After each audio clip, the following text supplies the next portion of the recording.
gündüzün, yeri naz ile göylerin şamı gelir. Ay eller, pişvaz edin, Novruz bayramı gelir. Açın kapıları. Təzə gün gelir, elime, obama, toy düğün gelir. Uşaqlar, biz bugün şərqin en güzel bayramını, bahar bayramını qeyd edirik. Bahar bayramı, xeyir, bereket bayramıdır. Bahar gələndə təbiət yuxudan oyanır. Hər tərəf çöl, çəmən, yaşıl çiçəyə bürünür. Hamı sevinir, hamı evində qoğal, şəkər bura, paxlava bişirir. Hamı birbirini təbrik edir, biz də sizləri təbrik edirik.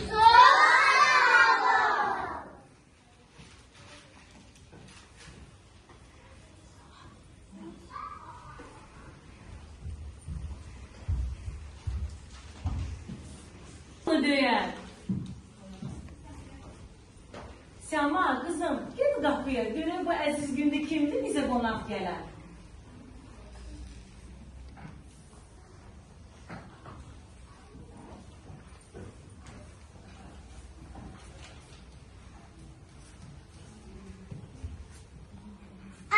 Bu nədir belə?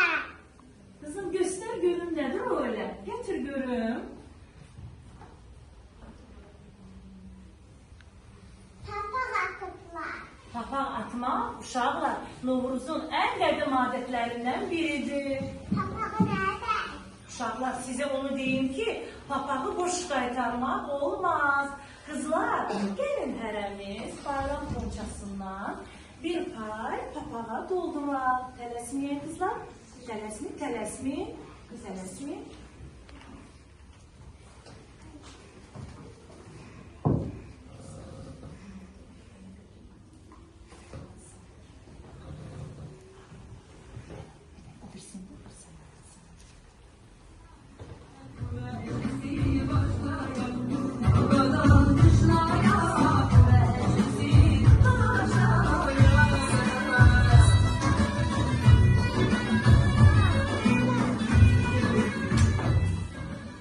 Səma, kızım, atın papağı boyu qapıya, gəlsi gəlib aparsın.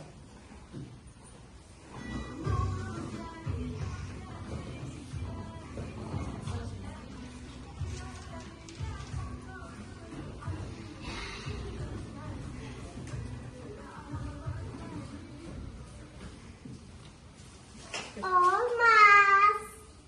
Gel benimle gidelim. Gel.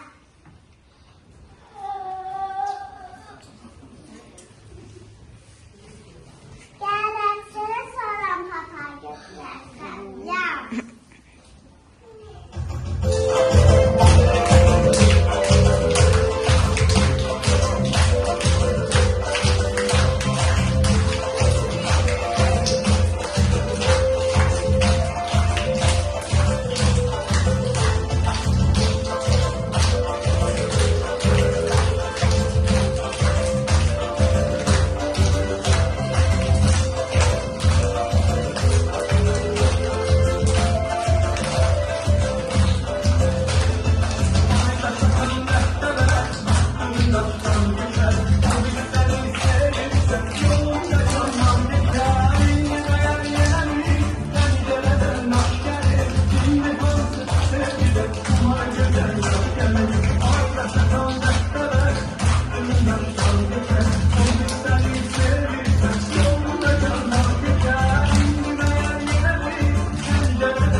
Aferin sizin her ikinize Murat.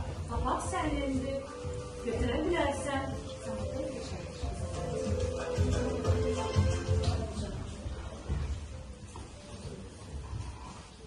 Kızlar, əziz uşaqlar, Novruzun çox adətləri vardır. Novruzun çox adətləri vardır.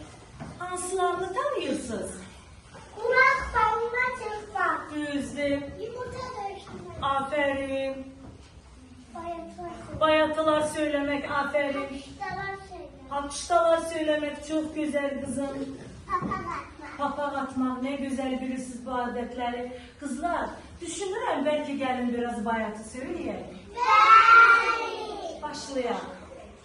Ben aşığım üzüle. Kara gözler süzüle. Novruzluk süzülesinde gitti büyümek üzüle. Çok güzel. Elden açtığım kemeri, suladım bak çemeni, Novruz'un şanesi, semenidir semeni. Aferin kızım. Yaylar bildim yatasan, uzun güller batasan, adının gülün içinden şirin yuhu tapasan. Kızlar hamınıza aferin olsun sizin. Uşaqlar, ancak onu da unutmayaq ki, Novruzun en güzel xüsusiyyətlərindən biri milli musiqi sədaları altında gözəl bir rəqs havasıdır. Gəlin gözəl Göyçək Mədinəmizi səhnəyə dəvət edək.